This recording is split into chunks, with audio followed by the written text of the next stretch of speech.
Malam Jumat, angin berdesir pelan, bikin tirai jendela di kamarku goyang-goyang. Padahal semua jendela udah aku kunci rapat.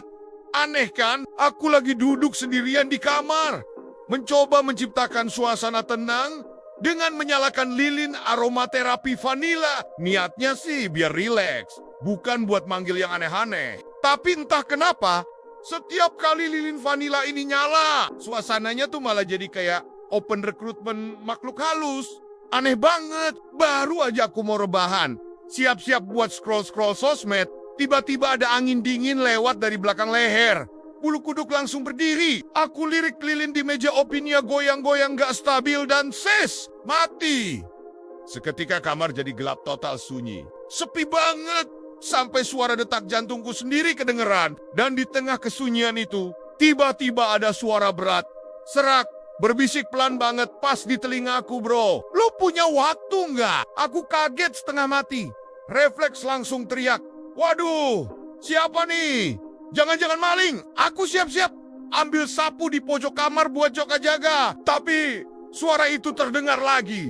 Kali ini lebih jelas dan anehnya terdengar agak sedih. Tenang, gue bukan maling. Gue cuma butuh teman curhat. Teman curhat? Siapa coba yang minta curhat tengah malam gini? Dengan gemetaran, aku nyalain senter HP dan mengarahkannya ke sumber suara. Mataku terbelalak. Di pojok kamar ada sesosok bayangan besar, item berbulu lebat dengan mata merah menyala. Genderuwo! Ukuran badannya segede bodyguard konser metal, tapi ekspresi wajahnya kayak orang yang baru aja putus cinta. Melas banget, gue capek, bro. Katanya sambil duduk di lantai. Duk, kamarku langsung bergetar sedikit.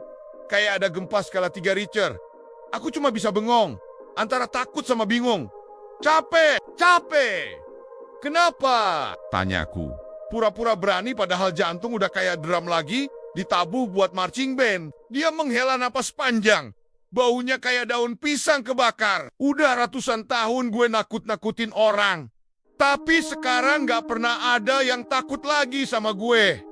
Keluhnya. Dulu ya, orang lihat bayangan gue aja udah lari tunggang langgang. Sekarang mereka malah nyalain kamera depan.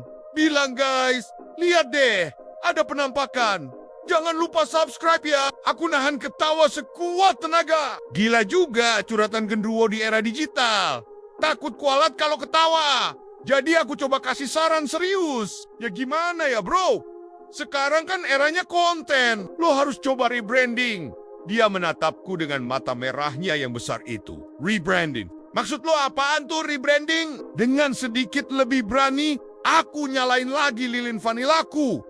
Iya, ganti konsep. Daripada nakut-nakutin orang dan gagal, mending lo bikin podcast horor aja. Suara lo kan udah dapet banget nih, berat serak-serak, pasti laku. Genderuwo itu terdiam, kelihatan lagi mikir keras, jidatnya yang berbulu sampai berkerut. Podcast ya, judulnya curhat tengah malam gitu. Aku langsung mengangguk semangat. Nah, bener, keren kan? Dia tiba-tiba tersenyum lebar, memperlihatkan gigi-giginya yang runcing. Sumpah, itu adalah senyum paling seram sekaligus paling wholesome yang pernah aku lihat seumur hidupku. Oke juga idenya, tapi gue butuh host manusia buat nemenin gue. Lo siap? Aku langsung terdiam. Belum sempat aku jawab, tiba-tiba lilin di mejaku padam lagi. Gelap, dan dari sudut ruangan, suara berat itu terdengar lagi. Tapi kali ini dengan intonasi yang beda. Kayak pembawa acara radio. Selamat datang di episode pertama, Curhat Tengah Malam. Aku cuma bisa berbisik pelan di tengah kegelapan. Ya, setidaknya sekarang aku punya kerjaan baru. Gimana menurut kalian? Cerita ini fiktif ya, tapi kalau kalian punya pengalaman horor yang lucu kayak gini, coba deh tulis di kolom komentar. Jangan lupa like, share, dan subscribe channel ini biar aku makin semangat bikin konten. Sampai jumpa di video selanjutnya.